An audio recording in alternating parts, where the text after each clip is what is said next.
Super സാറാണ്. നമ്മുടെ exam ഒക്കെ കഴിഞ്ഞു. എല്ലാവരും സന്തോഷിക്കണമെന്ന് പറഞ്ഞിട്ട് കാര്യമില്ല. ക്വസ്റ്റ്യൻ ടഫായിരുന്നു. കഴിഞ്ഞ ദിവസത്തെ +2 എക്സാം ഇന്നലെ ആയിരുന്നു. അതും നല്ല ടഫായിരുന്നു.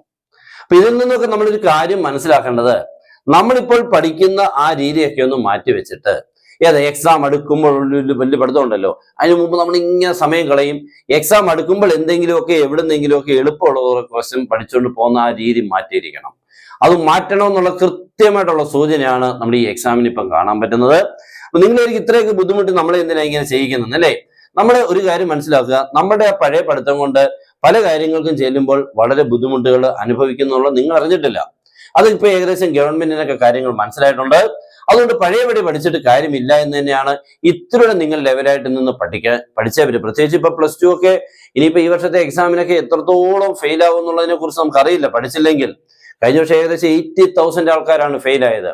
നമ്മൾ അങ്ങനെ ഇനി ഫെയിൽ ആവുന്നതിന് പേടിച്ച് കുറെ പേരെ അങ്ങ് ജയിപ്പിച്ചേക്കാന്ന് വെച്ച് കഴിഞ്ഞാൽ ഒരു പ്രയോജനമില്ല. അതുകൊണ്ട് പഠിച്ച് പാസ്സാവുക എന്നുള്ളത് ഒറ്റ മാർഗ്ഗം നിങ്ങളുടെ മുന്നിലുള്ളൂ. അതിന് ഈ ക്വസ്റ്റ്യൻ പേപ്പറൊക്കെ നിങ്ങൾക്ക് അതിനുള്ള ഒരു പ്രചോദനമാകണം. ഓക്കെ, അല്ലാതെ എളുപ്പമുള്ള കുറെ ക്വസ്റ്റ്യൻസ് പഠിച്ചിട്ട് എക്സാമിന് ഒത്തിരി മാർക്ക് വാങ്ങിച്ചിട്ട് പോയിട്ടൊന്നും കാര്യമില്ല. ഓക്കെ, ഞാനിപ്പം അതിനെക്കുറിച്ച് കൂടുതൽ നിങ്ങളെ കുറ്റം പറഞ്ഞതല്ല, നിങ്ങളുടെ രീതികളൊക്കെ മാറ്റണം എന്ന് ഞാനൊന്ന് ഓർമ്മിപ്പിച്ചതാണ്. നമ്മുടെ ക്വസ്റ്റ്യനെ കുറിച്ച് കുറച്ച് കാര്യങ്ങൾ എളുപ്പം ഒന്ന് പറഞ്ഞു നിർത്താം. ഡീറ്റെയിൽ ആയിട്ട് നമ്മുടെ ഈ ക്ലാസ് നമ്മുടെ ഈ ചാനലിൽ കൂടെ വരും. ഓരോ പ്രോബ്ലം നല്ല വൃത്തിയായിട്ട് ചെയ്ത് പുതിയ ക്വസ്റ്റ്യൻസുകൾ ഇനി വരാൻ പോകുന്നതൊക്കെ നമ്മൾ ചെയ്യിപ്പിച്ചിരിക്കും. എല്ലാവരും നമ്മുടെ ചാനൽ എല്ലാവരും മക്കളെ ഒന്ന് ഫോളോ ചെയ്തോണം. മാക്സിമം ഒന്ന് ഷെയർ ചെയ്തേക്കണം. ഓക്കെ, സ്റ്റാർട്ട് ചെയ്യാം. For 2 sets A and B, A union B equal to A ആണ്. എയും ബിയുടെ യൂണിയൻ എ തന്നെ കിട്ടുക പറഞ്ഞാൽ B is a subset of ആരാമനെ A. That's all. അത്രേ ഉള്ളൂ. അത് നാലാമത്തെ option, B is a subset of A. രണ്ടാമത് write the subsets of -1 +1, write the set builder form of. അതൊന്നും കുഴപ്പമില്ല. അപ്പൊ ഇതിനെ കുറച്ച് ചെയ്യാൻ പറ്റുന്നതൊക്കെ ഉണ്ട്. പക്ഷെ ഒരു ആവറേജ് സ്റ്റുഡന്റിനെ സംബന്ധിച്ചിടത്തോളം ഇതെല്ലാം നല്ല ടഫായിട്ടാണ് കേട്ടോ. ഇത്തിരി ഹയർ ലെവലിൽ ഉള്ളവർക്ക് കുറെ ചെയ്യാൻ പറ്റും. പക്ഷെ എന്നാലും കുറെ ചെയ്യാൻ പറ്റാത്തതും സമയത്തിലൂടെ തീർക്കാൻ പറ്റാത്തതായിട്ട് ഒത്തിരി ചോദ്യങ്ങളുണ്ട്. Okay, next draw the graph of modulus of x + 1 -1. അവിടെ ഒത്തിരി കുട്ടികൾ സത്യം പറഞ്ഞാൽ വിഷമിച്ച് കാണും. കാരണം മോഡുലസിന്റെ കുറെ ഗ്രാഫുകൾ ടെക്സ്റ്റിൽ ഇല്ലാത്തത് നമ്മൾ പഠിച്ചിട്ടുണ്ട്. അതും കൂടാതെ വേറെ കിടക്കുന്നു എന്ന് പറയുമ്പോൾ ഇത്തിരി ബുദ്ധിമുട്ട് തന്നെയാണ്. Okay, next write domain and range. അപ്പൊ ആ ക്വസ്റ്റിനെ കുറിച്ച് തീരുമാനമായിട്ടുണ്ട്. Next sign the value of 2 sin 15 cos 15. നോക്കിക്കേ, 2 sin 15 ഡിഗ്രി cos 15 ഡിഗ്രി ഇതിന്റെ ആൻസർ. ഇവിടെ ഇപ്പൊ നമുക്ക് sin 15 cos 15 ഒക്കെ കണ്ടുപിടിച്ച് ചെയ്യാം. പക്ഷെ അതല്ല ഇവർ ഉദ്ദേശിക്കുന്നത്. ഇത് വേണ്ട ഈ ഫോർമാറ്റിലാണ് 2 sin x cos x. What is 2 sin x cos x? sin 2x. Okay, അപ്പൊ ഇതിനെ sin 2x എന്ന് എഴുതാം കേട്ടോ. sin 2x. അങ്ങനെയാണെങ്കിൽ ഈ എക്സുകളുടെ സ്ഥാനത്ത് ഇവിടെ 15 അമ്മനെ. അപ്പൊ 2 sin 2x എന്ന് പറയുമ്പോൾ ഇവിടെ എത്ര കിട്ടും? sin 2 × x. ഇവിടെ x എത്ര മനെ? 15. That is equal sin of 2 × 15 30 കിട്ടും. sin 30യുടെ ആൻസർ എത്രയാണ് മനെ? 1/2 എന്നാണ് കേട്ടല്ലോ. അപ്പൊ അങ്ങനെയാണ്. Next cos 75. അതിനെ നമുക്ക് ചെയ്യാം cos 45 + 30. അതും ഓക്കെ. നെക്സ്റ്റ് അടുത്തൊരു റിസൾട്ടിനെ ബേസ് ചെയ്തുള്ളതാണ് നമ്മുടെ കോമ്പിനേഷൻസിനുള്ളിലേതാണ്. അതിനോട് പിന്നെ in how many vase can 5 girls, അതൊക്കെ നമ്മുടെ പെർമ്യൂട്ടേഷൻ കോമ്പിനേഷൻ. നെക്സ്റ്റ് നമ്മുടെ അഞ്ചാമത്തെ question in how many terms. അത് സമ്മ് അത് കിട്ടാൻ അത് ഇച്ചിരി സിംപ്ലിഫിക്കേഷൻ ഉള്ളതാണ്, ഫ്രാക്ഷൻ ആണ് കേട്ടോ. സാധാരണ നമുക്ക് ഇന്റിജേഴ്സ് ആണെങ്കിൽ ഇച്ചിരി ഒക്കെ പിന്നെ എന്തെങ്കിലും ചെയ്യാം. ഫ്രാക്ഷൻ ഉണ്ടാകുമ്പോൾ സിംപ്ലിഫിക്കേഷൻസിന്റെ ഇച്ചിരി ലെവൽ കൂടുമ്പോൾ ഒത്തിരി പേര് പിന്നെയും തെറ്റിക്കൊണ്ടേ ഇരിക്കും, ചെയ്യാൻ അറിയാവുന്നവർക്ക് പോലും. അതും ഇച്ചിരി ബുദ്ധിമുട്ടുള്ള ക്വസ്റ്റ്യൻ ആയിരുന്നു. നെക്സ്റ്റ് ആറാമത്തെ ക്വസ്റ്റ്യൻ ഫൈൻഡ് ഇക്വേഷൻ ലൈൻ. അത് നമ്മുടെ സ്ട്രൈറ്റ് ലൈനിലെ അതുമൊക്കെ നമുക്ക് നല്ല വൃത്തിയായിട്ട് ചെയ്ത് കാണിക്കാം കേട്ടോ. പിന്നെ ഏഴാമത്തെ ക്വസ്റ്റ്യൻ അത്ര ഈസി എന്ന് പറയാൻ എല്ലാവർക്കും ഒന്നും അത്ര ഈസി അല്ല. കോൺസെൻട്രിക് വിത്ത് സർക്കിൾ കേട്ടോ. കോൺസെൻട്രിക് വിത്ത് x² അത് മറ്റൊരു ക്വസ്റ്റ്യൻ ആണ്. വേറെ ഒരു സർക്കിളിന്റെ ഇക്വേഷൻ തന്നിട്ട് ആ സർക്കിളിന്റെ സെന്ററും നമ്മൾ കണ്ടുപിടിക്കാൻ പോകുന്ന സർക്കിളിന്റെ സെന്ററും എന്ത് തന്നെയാ? ഒന്ന് തന്നെയാണ് കേട്ടോ. Find equation circle concentric with and passing through. പക്ഷെ ടെക്സ്റ്റ് ബുക്കിലുണ്ട് പാസിംഗ് ത്രൂ ഉണ്ട്, പക്ഷെ കോൺസെൻട്രിക് വിത്ത് അല്ലായിരുന്നു കേട്ടോ. അപ്പൊ അവിടെ ഇച്ചിരി ബുദ്ധിമുട്ടുണ്ട്. അപ്പൊ അതൊക്കെ ചിന്തിച്ചെങ്കിലേ നമുക്ക് കിട്ടുള്ളൂ. Next find equation of the directrix and focus of the problem 4x² + y = 0. ഈ 4x² + y = 0 എന്ന് പറയുമ്പോൾ നമ്മൾ അങ്ങനെയല്ല ചെയ്തേക്കുന്നത് ഇല്ലയോ? അവിടുന്ന് y ഈക്വൽ എത്ര കിട്ടും? y ഈസ് ഈക്വൽ ടു അല്ലെങ്കിൽ നോക്കിക്കേ 4x² = -y അല്ലെങ്കിൽ x² = -y/4. ഇതാണ് നമ്മുടെ ഇക്വേഷൻ കേട്ടോ. y² = 4x, x² = 4y എന്നൊക്കെ വരുന്നില്ലയോ? ഇവിടെ നമുക്ക് കിട്ടുന്നത് x² = -y/4 എന്നാണ് കിടക്കുന്നത്. അപ്പൊ ഇവിടെ ഇത് പ്രശ്നമായി. ഇങ്ങനെ കുറെ ക്വസ്റ്റ്യൻസ് ഇച്ചിരി വന്നിട്ടുണ്ട്. Next for the parabola eccentricity is equal to 1 ആണ്. അത് ഓക്കെ. പിന്നെ വന്നേക്കുന്നത് 9ാമത്തെ ക്വസ്റ്റ്യൻ മാച്ച് ദ ഫോളോയിങ് ഉണ്ട് കേട്ടോ. അതിലേതൊക്കെയാണ് സർക്കിളിന്റെ ഇക്വേഷൻ, എലിപ്സിന്റെ ഇക്വേഷൻ, അതെല്ലാം ഞാൻ കൃത്യമായിട്ട് നല്ല വൃത്തിയായിട്ട് ചെയ്ത് റീസൺ സഹിതം നമ്മുടെ വീഡിയോയിൽ വരും കേട്ടോ. എല്ലാവരും ഫോളോ ചെയ്തോണ്ട് നമ്മുടെ ചാനൽ എല്ലാവരും സബ്സ്ക്രൈബ് ചെയ്ത് ബെൽ ബട്ടനൊക്കെ എനേബിൾ ചെയ്തിട്ടേക്കണം. എല്ലാ ക്വസ്റ്റ്യൻസും നിങ്ങൾക്ക് മനസ്സിലാവുന്ന രീതിയിൽ കൂടെ എല്ലാം എക്സ്പ്ലെയിൻ ചെയ്ത് വരും കേട്ടോ. ഇന്ന് പിന്നെ എല്ലാം കൂടെ എക്സ്പ്ലെയിൻ ചെയ്ത് ഇന്ന് ബോറാണ്, അതുകൊണ്ടാണ് ഇന്ന് ചെയ്യാത്തത്. Next which of the following is an infinite set. അടുത്ത ഗ്രാഫ് ഇത്തിരി കണ്ടോ അവിടെ ഒന്ന് നിൽക്കുകയാണ് കേട്ടോ, അതും ഒരു പ്രോബ്ലം ആണ്. എന്നിട്ട് അപ്പുറത്തോട്ട് ലൈൻ പോയിട്ടുണ്ട് കേട്ടോ. അതുകൊണ്ട് next write the domain and range of root of x square minus 1. X square റൂട്ടിനുള്ളിൽ എക്സ് സ്ക്വയർ മൈനസ് 1 എന്ന് പറഞ്ഞാൽ x square minus 1 greater than or equal 0 എന്ന് ഇക്വേറ്റ് ചെയ്തുകൊണ്ട് എക്സിനെ കണ്ടുപിടിക്കണം കേട്ടോ. അപ്പൊ അതെല്ലാം നമ്മൾ നോക്കുമ്പോൾ ഒരു രസവും ഇല്ലാത്ത എക്സാം ആണ് വന്നേക്കുന്നത്. അപ്പൊ നിങ്ങൾ ഇനിയും നന്നായിട്ട് പഠിച്ചോണം. പിന്നെ സൈൻ പൈ പ്ലസ് എക്സ്, അത് കുഴപ്പമില്ല. സൈൻ പൈ പ്ലസ് എക്സ് ആകുമ്പോൾ sine 180 plus x, answer minus sine x, അതൊക്കെ സിമ്പിൾ. പിന്നെ ഓക്കെയാ. പിന്നെ കോസ് എക്സ് ആണോ, അതിന്റെ രണ്ടാമത്തെ പാർട്ട് കണ്ടോ, കോസ് എക്സ് ഈക്വൽ -1/2 തന്നിട്ടുണ്ട്.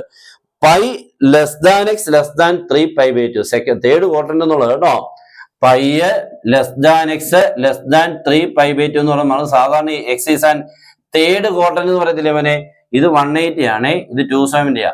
നിങ്ങൾക്കറിയാം 180 to 270 ഇവിടെ കണ്ടോ, ഇത്രയും 180 ആണ്, ഇത് 270. അപ്പൊ 180 to 270 ഏത് ക്വാഡ്രന്റാ? തേർഡില കേട്ടോ. അപ്പൊ തേർഡ് ക്വാഡ്രന്റ് ആണ് ക്വസ്റ്റ്യൻ. എന്നിട്ട് അവിടുന്ന് 4 tan square x minus 3 cosec square x നെയാണ് നമുക്ക് കണ്ടുപിടിക്കേണ്ടത്. അപ്പൊ tan x നെയും cosec x നെയും കണ്ടുപിടിച്ചിട്ട് വാല്യൂസ് കൊടുക്കണം. അതൊന്നും സമയം എനിക്ക് തോന്നുന്നില്ല എത്രത്തോളം സമയത്ത് തീരുമെന്നില്ലയോ. സൈൻ ഓഫ് -11π/3 അത് ടെക്സ്റ്റ് ബുക്കിലെ ക്വസ്റ്റൻ ആണ്. Next value of i⁻10 plus i⁻11 plus i⁻12 plus i⁻13 അത് സമ 0 ആണ് കേട്ടോ. അത് പിന്നെ എല്ലാവർക്കും അറിയാം, ഐയുടെ പവറുകൾ കണ്ടിന്യൂസ് ആയിട്ട് വന്നു കഴിഞ്ഞാൽ ആൻസർ എത്രയാണ്? 0. പിന്നെ 3 - 2i whole square in a plus ib form multiplicative inverse, അതൊക്കെ നോ പ്രോബ്ലം. 13ാമത്തെ ക്വസ്റ്റൻ നമ്മുടെ ടെക്സ്റ്റ് ബുക്കിലുള്ള ക്വസ്റ്റൻ പോലെ തന്നെയാണ്. ബ്രാക്കറ്റ് എല്ലാം ഓപ്പൺ ചെയ്ത് എക്സിനെ എല്ലാം ഇപ്പുറത്തുകൊണ്ടെന്ന് നമ്മുടെ ലീനിയർ ഇൻഇക്വാലിറ്റിയിലെ ക്വസ്റ്റൻ തന്നെയാണ്. പിന്നെ രോഹൻ ഒപ്റ്റൈൻഡ്, അത് നമ്മുടെ ടെക്സ്റ്റ് ബുക്കിലെ ക്വസ്റ്റൻ തന്നെയാണ് കേട്ടോ, അതും നോ പ്രോബ്ലം.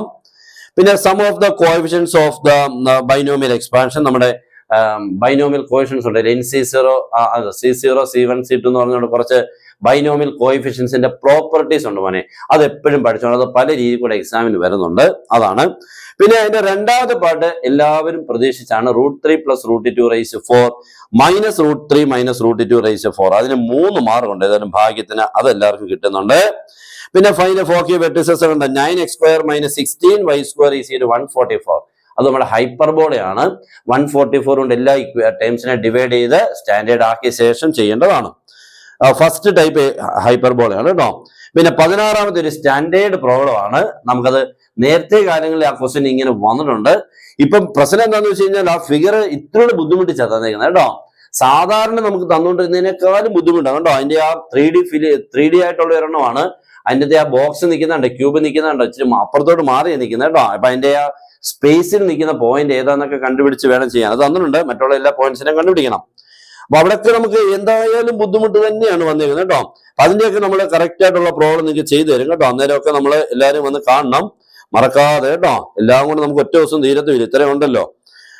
പിന്നെ അതിന്റെ കൂടുതലുള്ളത് find radius of the circle with central angle 60 degree, intercepts arc of length 331 point, റേഡിയസോ അത് നമ്മുടെ എല്ലും ആറും തീറ്റയുടെ ക്വസ്റ്റൻസ് ആണ്, അത് കുഴപ്പമില്ല. Draw the graph of cos x, prove that sin 2x + 2 sin 4x.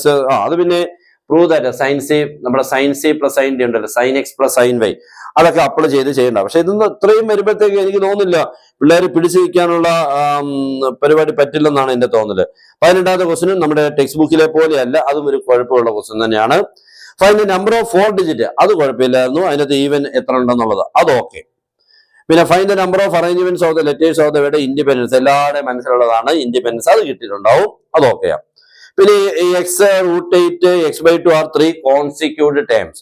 നമുക്ക് 3 ടേംസ് ഇങ്ങനെ 3 എണ്ണം GP-യിലാണെങ്കിൽ x √8 x/2 3 ടേംസ് GP-യിലാണെങ്കിൽ ABC, ഇതാണ് അതിന്റെ result. A, B, C are in GP, then B² = എത്ര മോനെ? A × C. അപ്പോൾ ഇതിന്റെ സ്ക്വയർ ഈക്വൽ ഇതേ ഇൻറ്റു ഇത്, അങ്ങനെ ചെയ്യേണ്ട ക്വസ്റ്റൻ ആണ്. അത് വലിയ കുഴപ്പമുള്ള ക്വസ്റ്റൻ അല്ല, എല്ലാവർക്കും അത് ഓക്കെ ആയിട്ട് കിട്ടുന്നുണ്ട്. Next insert 3 numbers between, text ബുക്കിലെ ഡയറക്റ്റ് ക്വസ്റ്റൻ ആണ്. 1 and 256 ഇടയ്ക്ക് ഒരു 3 ടേംസുകൾ ഇൻസേർട്ട് ചെയ്യുമ്പോൾ അത് GP ആണ്, അത് ഓക്കെയാണ്. പക്ഷേ നിങ്ങളിപ്പോ ഈ ക്വസ്റ്റൻ കണ്ടപ്പോൾ ഈസി ആയിട്ട് തോന്നില്ലേ? രണ്ടാമത്തെ ക്വസ്റ്റൻ ഇപ്പൊ 19ാമത്തെ രണ്ടാമത്തെ ക്വസ്റ്റൻ ഈസിയാ. ഇതേപോലെയുള്ള ഈസി ആയിട്ടുള്ള ക്വസ്റ്റൻസ് ആയിരുന്നു മിക്കതും നേരത്തെ ഈ കഴിഞ്ഞ 2 വർഷം മുമ്പ് വരെയും. അപ്പൊ നല്ല പോലെ എല്ലാവർക്കും എഴുതാൻ പറ്റുന്നു. ഇപ്പൊ കണ്ടു ഇതുമാത്രം പുതിയ ക്വസ്റ്റൻസുകളാണ്.